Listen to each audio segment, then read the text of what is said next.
كما أرسلنا فيكم رسولا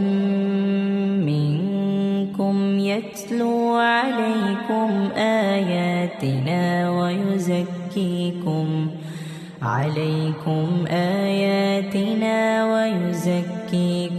ويعلمكم الكتاب والحكمة ويعلمكم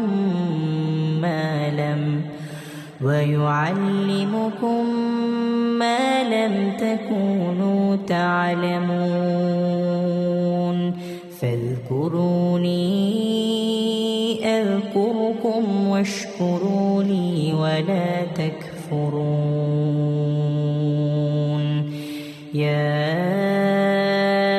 أيها الذين آمنوا استعينوا بالصبر والصلاة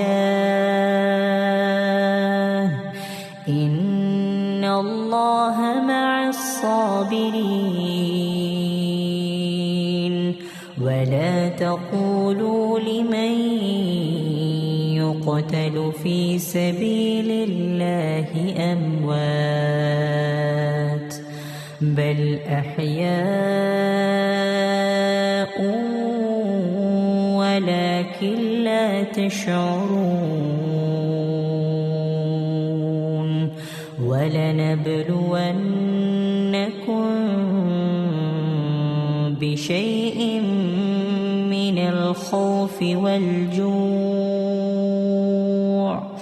من الخوف والجوع ونقص من الأموال والأنفس والثمرات وبشر الصابرين